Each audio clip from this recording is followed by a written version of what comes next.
शिवाजी महाराजांचे आणि मुसलमानांचे काय संबंध होते? हिंदूंची एक सत्ता उत्पन्न केली ज्याचं नाव होतं हिंदवी स्वराज्य. म्हणजे शिवाजी महाराजांची मुसलमानांच्या बद्दल नेमकी भूमिका काय होती? म्हणजे शिवाजी महाराजांच्या सैन्यात अमुक टक्के मुसलमान, तमुक टक्के मुसलमान सैन्यात ठेवशील तर तुला कधीही विजय मिळणार नाही. मुसलमानांच्या सर्व नाशाची दीक्षा घेतलेले असे माझे वडील होते, असं संभाजी महाराज आपल्या वडिलांबद्दल त्यामध्ये लिहितात. ते पत्र वाचून ज्यांनी त्यांनी ठरवावं की आज का खलीद या दुष्प्रचाराला, खोट्या प्रचाराला आपण बळी पडायचं का नाही ते. मित्रांनो नमस्कार. सध्या खलीद का शिवाजी नावाचा एक विकृत चित्रपट सध्या येऊ घातलेला आहे. खरं म्हणजे नाटक, सिनेमा, चित्रपट, मनोरंजन या विषयांपासून आपण श्री शिव प्रतिष्ठान हिंदुस्थान म्हणून तरी काही अंतर दूर असतो, परंतु समाजाच्या मनावर अशा काही गोष्टींचा जर विपरीत परिणाम होणार असेल तर त्या रोखणं हे सुद्धा आपलं एक धर्मकर्तव्य असतं. आणि विशेषतः असत्याचा आधार घेऊन, खोट्या गोष्टींचा आधार घेऊन जर शिवाजी महाराजांच्या बाबतीत काही अपसमज समाजाच्या मनावर थोपवण्याचं काम चालू असेल तर त्याला योग्य त्या पद्धतीने प्रतिबंध केला पाहिजे. या दृष्टिकोनातून हा व्हिडिओ बनवतो आहोत. शिवाजी महाराजांचे आणि मुसलमानांचे काय संबंध होते? एक गोष्ट आपण लक्षात घेऊया. शिवाजी महाराजांच्या जन्माच्या वेळी या देशावर बहुतांश भागामध्ये इस्लामी राज्यच होती, म्हणजे मुसलमानांची राज्य होती आणि हे सगळे बाहेरून आलेले होते. केवळ म्हणजे एतद्देशीय नव्हते असं नाही, त्यांची संस्कृती, त्यांच्या चालीरीती, त्यांचं एकंदरीत सगळ्याच गोष्टी या आपल्या देशापेक्षा फार विपरीतच होत्या. आणि शिवाजी महाराजांच्या आधीपासून हा संघर्ष, अगदी पृथ्वीराज चव्हाण असतील, महाराणा प्रताप असतील, देवगिरीचे यादव असतील, या सगळ्यांपासून तो संघर्ष चालूच आलेला होता.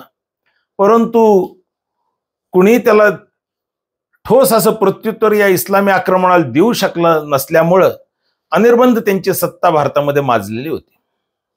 अशा प्रतिकूल परिस्थितीत शिवाजी महाराज जन्माला येतात आणि अवघ्या 50 वर्षाच्या आयुष्यात त्यांनी या सर्व इस्लामी सत्तांना पाणी पाजून हिंदूंची एक सत्ता उत्पन्न केली ज्याचं नाव होतं हिंदवी स्वराज्य. भगव्या झेंड्याची सत्ता रायगडावर उत्पन्न केली आणि त्या आज्ञापत्रात म्हटलंय त्याप्रमाणे साल्हेरी ऐवंतापासून ते चंदी कावेरी पर्यंत निष्कंटक राज्य संपादिले. शतावधी दुर्ग आणि त्याच्यामध्ये 1.5 लाख पदाती, 60-70 हजार पागा आणि शतावधी दुर्गांची शृंखला निर्माण केली. विश्वामित्राप्रमाणे जणू एक नूतन सृष्टी निर्माण केली असं वर्णन या सगळ्या शिवाजी महाराजांच्या पराक्रमाचं त्या आज्ञापत्रामध्ये केलेलं आहे. ते खरोखर ऐकताना सुद्धा अंगावर काटे येतात, इतकं विलक्षण आहे. शिवाजी महाराज आणि मुसलमान, इस्लाम यांचे संबंध, म्हणजे शिवाजी महाराजांची मुसलमानांच्या बद्दल नेमकी भूमिका काय होती ही त्यांच्या अनेक कृतीतून त्यांनी स्पष्ट केलेली आहे. त्यांनी काही काही ठिकाणी लिहूनही ठेवलेली. मी आज एक पत्रही आपल्याला वाचून दाखवणार आहे, पण त्याच्या आधी 1-2 फक्त गोष्टी सांगतो. शिवाजी महाराजांनी व्यंकोजी राजांना एक पत्र लिहिलेलं आहे, आपले धाकटे बंधू. त्या पत्रामधली एक ओळ आहे, म्हणजे शिवाजी महाराजांच्या सैन्यात अमुक टक्के मुसलमान, तमुक टक्के मुसलमान जे घुसू बघतायत त्यांच्यासाठी शिवाजी महाराज आपल्या धाकट्या सावत्र भावाला पत्रातनं लिहितात, तुरुक सैन्यात बाळगलियाने जय कैसा मिळतो.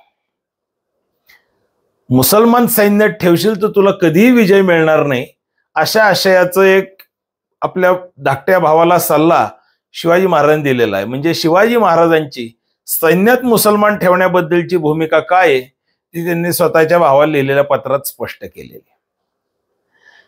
शिवाजी महाराज कसे होते याचं वर्णन शिवाजी महाराजांचे पुत्र संभाजी महाराजांनी केलेलं आहे. आणि संभाजी महाराज हे निश्चितपणे अशा व्यक्तींमध्ये होते की ज्यांना शिवाजी महाराजांच्या अंतरंग, शिवाजी महाराजांच्या मनात काय आहे हे जाणू शकणारे, तेवढे शिवाजी महाराजांच्या निकटवर्ती असणारे संभाजी महाराज निश्चित होते. ते संभाजी महाराज असं लिहितात त्यांच्या एका दानपत्रामध्ये, यौवनारंभे गृहीत म्लेच्छक्षय दीक्षा. माझे वडील कसे होते. ते दानपत्र दिले, पण ते दानपत्र लिहित असताना बाकरे शास्त्री म्हणून होते, त्यांना या पुण्याच्या सपक महाविद्यालय म्हणजे SP कॉलेजच्या कार्यालयामध्ये ते दानपत्र आजही आहे.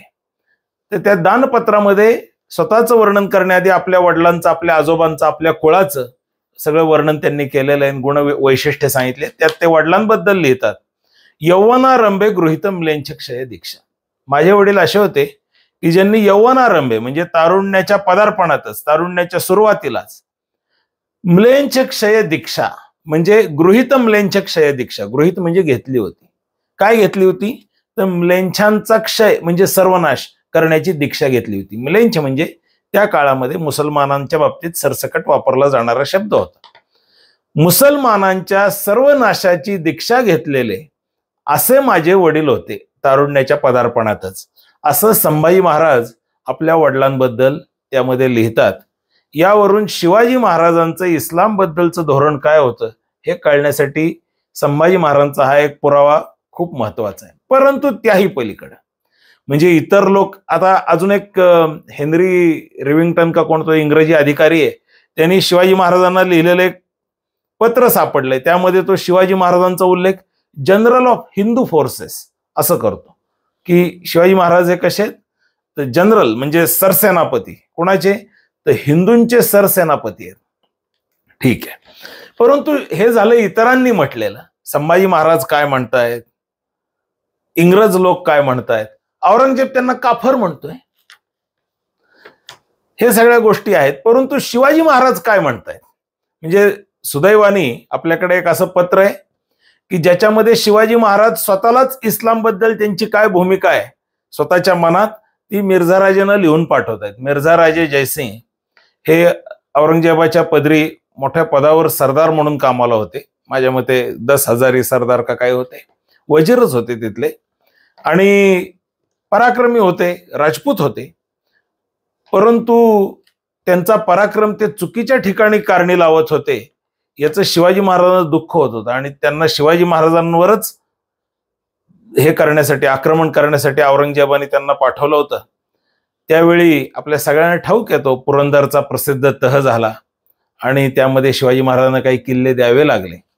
आणि ह्या सगळ्या प्रसंगाच्या निमित्ताने शिवाजी महाराजांनी त्यांची भेटही घेतली होती. 3 दिवस ती भेट पुरंदरच्या पायथ्याला नारायणपेठ नावाचं गाव आहे, त्या गावामध्ये शिवाजी महाराज आणि मिर्झा राजे जयसिंग 3 दिवस एकत्र राहिलेले आहेत त्या छावणीमध्ये. परंतु त्याआधी त्यांनी एक पत्र लिहिलं होतं. ज्यावेळी ते आक्रमण येत होतं, शिवाजी महाराजांना काही येईपर्यंत गाफील नव्हते, तो यायला निघालाय तिथपासूनच्या बातम्या होत्या, हेर खातं तल्लक होतं. तर तो रस्त्यात असतानाच त्याला एक पत्र पाठवून हे आक्रमण थोपवता येईल आणि त्याला आपल्या बाजूला कसं करता येईल, त्याला काही समजुतीचे 4 शब्द सांगण्याचा शिवाजी महाराजांनी प्रयत्न केलेला होता. ते पत्र खरोखर शाळेमध्ये धड्यात शिकवलं पाहिजे. शाळेत नाही शिकवलं तर प्रत्येक पालकाने आपल्या घरात शिकवलं पाहिजे. जसं आपण मारुती स्तोत्र, हरिपाठ, हनुमान चालिसा, रामरक्षा घरात मुलांना शिकवतो, ते काही पाठ्यपुस्तकात शिकवलं नाही तरी घरी शिकवतो, तसं हा संस्कार म्हणून एक पत्र शिकवलं पाहिजे. शिवाजी महाराजांची काय भूमिका होती हिंदूंबद्दलही आणि इस्लामबद्दलही, दोन्हीचा उल्लेख यामध्ये आलेला आहे. आपण ते पत्र वाचूया. ते पत्र वाचून ज्यांनी त्यांनी ठरवावं की आज का खलीद या दुष्प्रचाराला, खोट्या प्रचाराला आपण बळी पडायचं का नाही. ते शिवाजी महाराज काय लिहितात बघू. हे पत्र आहे शिवकालीन पत्रसार संग्रहातलं, माझ्या मते त्यातल्या या 2ऱ्या खंडामध्ये हे पत्र आहे आणि 1042 क्रमांकाचं हे पत्र आहे. ती पत्र सगळी क्रोनॉलॉजिकल म्हणजे दिनांकाच्या क्रमानुसार लावलेली आहेत.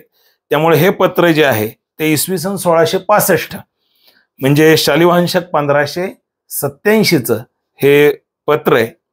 आणि या पत्रामध्ये शिवाजी महाराज मिर्झा राजे जयसिंगाला काय लिहितात ते आपण आता वाचूया. अगदी अक्षरानक्षर जे लिहिलंय तेच वाचून दाखवणार आहे. हे श्रेष्ठ सरदारा, तुझ्यामुळे राजपुतांची मान उन्नत आहे. तुझ्यामुळे बाबर वंशाची राज्यलक्ष्मी अधिक प्रबल झाली असून तुझे सहाय्य तिला मिळत आहे. हे प्रबल व प्रौढ जयशहा म्हणजे जयसिंहा, शिवाचा म्हणजे शिवछत्रपतींचा तुला प्रणाम व आशीर्वाद स्वीकार कर. परमेश्वराने तुझे रक्षण करून तुला धर्माचा व न्यायाचा मार्ग दाखवावा. मी असे ऐकले आहे की मजवर हल्ला करण्यासाठी व दख्खन जिंकण्यासाठी तू आला आहेस. हिंदूंचे हृदय व नेत्र यांच्या रक्ताने तू जगात यशस्वी होऊ पाहत आहेस. पण तुझ्या हे लक्षात आले की नाही याने तुझ्या तोंडास काळोखी फासली जात आहे. कारण या कृत्याने देशावर व धर्मावर आपत्ती ओढवली आहे. जर तू क्षणमात्र अंतर्मुख होऊन आपल्या हाताकडे व झग्याकडे विवेक दृष्टीने पाहशील तर हा रंग कोणत्या रक्ताचा आहे व या रंगाचा रंग इहपरलोकी काय होणार हे तुला समजेल. जर तू आपणहून दक्षिण देश जिंकण्यास आला असतास तर माझे शिर व डोळे तुझ्या रस्त्यावर बिछाण्याप्रमाणे पसरले असते. मी तुझ्या घोड्याबरोबर मोठी सेना घेऊन आलो असतो आणि देशाच्या एका टोकापासून दुसऱ्या टोकापर्यंतची भूमी तुला जिंकून दिली असती. परंतु तू सज्जनांना फसवणाऱ्या औरंगजेबाच्या थापांना भुलून इकडे आला आहेस. तेव्हा यावेळी तुझ्याशी कोणता डाव खेळावा हे मला समजेनासे झाले आहे. जर तुला सामील व्हावे तर त्यात मर्दपणा नाही, कारण मर्द लोक प्रसंगांची सेवा करीत नाहीत. सिंह कधी भित्रेपणा दाखवित नाही. बरे, जर मी तलवार व कुऱ्हाड याचा उपयोग केला तर दोनही बाजूंनी हिंदूंचीच हानी होणार. मोठ्या दुःखाची गोष्ट ही आहे की मुसलमानांचे रक्त पिण्याखेरीज इतर कामासाठी माझ्या तलवारीला म्यानातून बाहेर पडावे लागेल. जर या लढाईसाठी स्वतः तुर्क आला असता, तुर्क म्हणजे मुसलमान, जर या लढाईसाठी स्वतः तुर्क आला असता तर आम्हा वीर पुरुषांना घर बसल्या शिकार लाभल्याप्रमाणे झाले असते. परंतु जेव्हा अफजल खान आणि शाहिस्ता खान यांच्या हातून काम झेपत नाही असे दिसले तेव्हा तुला आमच्याशी युद्ध करण्यासाठी नेमले आहे. कारण स्वतः औरंगजेब आमचा मारा सोसण्यास समर्थ नाही. हिंदू लोकात कोणी बलशाली राहू नये आणि सिंहांनी आपसात लढून घायाळ व श्रांत व्हावे आणि गिधाडांना जंगलाचे स्वामित्व प्राप्त व्हावे अशी औरंगजेबाची इच्छा आहे. ही गूढ नीती तुझ्या ध्यानात येत नाही. यावरून त्याच्या जादूने तुला भूल पडली आहे असे प्रत्ययास येते. तू जगात बरे वाईट पुष्कळ प्रसंग पाहिले असतील. बागेत तू फुले व कंटक या दोहींचाही संशय केला असशील. परंतु आम्हा लोकांशी युद्ध करून हिंदूंचे शिर धुळीस मिळवण्याचे काम मात्र तू करू नये. प्रौढ वयात अल्लडपणा न करता साधीच्या या वचनाचे स्मरण कर. सर्वच ठिकाणी घोडा फेकता येत नाही. कधी कधी ढाल फेकून पळून जाणे योग्य असते. व्याघ्र मृगादी प्राण्यांवर व्याघ्रता करतो, परंतु सिंहाबरोबर गृहयुद्ध करण्यास प्रवृत्त होत नाही. जर तुझ्या तीक्ष्ण तलवारीत पाणी असेल व घोड्यात दम असेल तर हिंदू धर्माच्या शत्रूंवर हल्ला करून इस्लामचे जड आणि मूळ खोदून टाक. शिवाजी महाराजांची इस्लाम विषयीची भूमिका आलेली. जर या देशाचे राज्य दाराशुकोला मिळाले असते तर आम्हा लोकांवर त्यांनी कृपा व अनुग्रह केला असता. परंतु तू जसवंत सिंहास दगा दिलास व उच्च नीच याची पारख तुला करता आली नाही. आजवर किरकोळ शत्रूंची गाठ पडल्यामुळे तुझा दम कायम राहिला आहे. परंतु तू आता सिंहाशी युद्ध करण्याची धिटाई करून आला आहेस. एवढ्या धावपळीने तुला काय मिळत आहे? तू मृगजळाच्या मागे धावत आहेस. एखाद्याने फार परिश्रम करून एखादी सुंदरी हस्तगत करावी आणि ती आपल्या शत्रूच्या स्वाधीन करावी अशा तुच्छ व्यक्तीसारखा तू आहेस. तू या नीचाच्या कृपेचा काय अभिमान धरतोस? जुझार सिंहाच्या कामाचा परिणाम काय तुझ्या लक्षात नाही? कुमार छत्रसाल यावर तो कशा प्रकारची आपत्ती आणू पाहत होता हे तू जाणतोस. याखेरीज इतर हिंदू लोकांवर या दुष्टाच्या हाताने काय अनर्थ झाले आहेत हेही तुला माहिती आहे. इष्ट हेतू साधण्यासाठी तो बापाचा व भावांचा खून पाडण्यास भीत नाही. राजभक्तीची सबब सांगत असशील तर तू शहाजहानशी कसे वर्तन केलेस याचे स्मरण कर. जर विधात्याने तुला अकलेचा अंश दिला असेल व मर्दपणाची चाड असेल तर तू आपल्या जन्मभूमीच्या संतापात आपली तलवार तापीव व अत्याचाराच्या दुःखाने पडणाऱ्या आसवांनी तिला पाणी दे. हा प्रसंग आम्ही लोकांनी आपसात लढण्याचा नाही, कारण हिंदू लोकांवर यावेळी मोठे कठीण कार्य येऊन पडले आहे. आमची पोरेबाळे, देश, धन, देव व पवित्र देवपूजक या सर्वांवर त्याच्यामुळे पराकाष्ठेचे दुःख कोसळले आहे. आणि हाच क्रम आणखी काही दिवस चालेल तर आम्हा हिंदू लोकांचे चिन्ह देखील पृथ्वीवर राहणार नाही. मुठभर मुसलमानांनी आमच्या एवढ्या देशावर प्रभुत्व गाजवावे ही मोठ्या आश्चर्याची गोष्ट आहे. परंतु हे प्रभुत्व त्यांच्या पराक्रमाचे फळ नव्हे. जर तुला अकलेचे डोळे असतील तर पहा आम्हा बरोबर तो कशा गोड गोष्टी बोलतो व चेहऱ्यावर कसे कसे रंग आणतो. आमच्या पायात आमचीच बेडी अडकवतो व आमच्याच तलवारीने आमची शिरे कशी कापतो ते लक्षात घ्या. आम्ही लोकांनी यावेळी हिंदू हिंदुस्थान व हिंदू धर्म यांच्या संरक्षणार्थ फार जोराचे प्रयत्न केले पाहिजेत. तलवारीला पाणी देऊन जशास तसे या न्यायाने तुर्काचा जवाब तुर्कीतच दिला पाहिजे, म्हणजे मुसलमानांना त्यांच्या भाषेतच उत्तर दिलं पाहिजे. जर तू मारवाडचा राजा जसवंत सिंह व मेवाडचा राणा राजसिंह यांच्याशी ऐक्य करशील तर फार मोठे काम होईल अशी आशा आहे. चोहीकडून उठावणी करून तुम्ही या सर्पाचे डोके दगडांनी ठेचून टाका, म्हणजे काही काळपर्यंत तरी त्याला दक्षिण प्रांतात आपले जाळे पसरता येणार नाही. तेवढ्यात मी व माझे भाले बहादर वीर विजापूर व गोवळकोंडा येथील दोन्ही बादशहांना जिंकतो. मेघासारखी गर्जना करणाऱ्या सैन्यानिशी मुसलमानांवर तलवारीचा पाऊस पाडीन आणि सर्व दक्षिण देशाच्या पटावरून इस्लामचे नाव आणि चिन्ह धुवून टाकीन. शिवाजी महाराज काय बोलतायत स्वतःबद्दल? इस्लामचे नाव आणि चिन्ह धुवून टाकीन. त्यानंतर कार्यदक्ष वीर, भाला चालवणारे घोडेस्वार यांना बरोबर घेऊन प्रचंड लाटा व कोलाहल माजवणाऱ्या नदीप्रमाणे दक्षिण देशातील पहाडातून बाहेर पडून मैदानात येईल आणि अत्यंत जलदीने तुम्हा लोकांच्या सेवेस हजर होईल व तुम्हास हिशोब विचारीन. चोहीकडून भयंकर युद्ध उपस्थित करून रणांगणात दंगल माजून आम्ही लोक आमच्या सेनेच्या लाटा दिल्ली येथील त्यांच्या जर्जर झालेल्या घरात पोहोचवू, म्हणजे त्यांच्या नावाचे औरंगही राहणार नाही आणि जेबही राहणार नाही, म्हणजे सिंहासनही राहणार नाही, त्याची शोभाही राहणार नाही, तसेच त्याची तलवार राहणार नाही व कपटाचे जाळेही राहणार नाही. शुद्ध रक्ताने भरलेली नदी वाहवून आम्ही आमच्या पितरांच्या आत्म्याचे तर्पण करू. हे काम काही फार कठीण नाही, फक्त हृदय डोळे व हात यांची आवश्यकता आहे. 2 अंतःकरणे एक होतील तर पहाड तोडता येईल व मोठ्या सैन्याच्या समूहाच्या ठिकऱ्या उडवता येतील. या विषयासंबंधी मला तुझ्याशी फार बोलणे चालणे करावयाचे आहे. ते पत्री लिहिणे संयुक्तिक नव्हे. तू म्हणशील तर मी समक्ष तुझ्या भेटीस येईन. माझा बेत तुला कळवीन. तरवारीची शपथ, घोड्याची शपथ, देशाची शपथ व धर्माची शपथ घेऊन मी सांगतो की असे करण्याने तुझ्यावर कोणतीही आपत्ती येणार नाही. अफजल खानाचा शेवट कसा झाला हे लक्षात आणून तू शंकित होऊ नको. त्याने 1200 लढवई हापशी माझा घात करण्यासाठी ठेवले होते. त्याच्यावर मी प्रथमच हात चालवला नसता तर यावेळी हे पत्र तुला कोणी लिहिले असते. मला तुझ्यापासून अशी भीती नाही, कारण तुझ्या माझ्यात काही शत्रुत्व नाही. जर मला माझे काही उत्तर अनुकूल आले तर रात्री मी एकटा तुझ्या भेटीस येईन. शाहिस्ते खानाच्या खिशातून मी जे पत्र काढून घेतले आहे ते गुप्त पत्र मी तुला दाखवीन. तुझ्या डोळ्यावर संशयाचे पाणी शिंपडून तुझी सुप्त निद्रा नाहीशी करीन.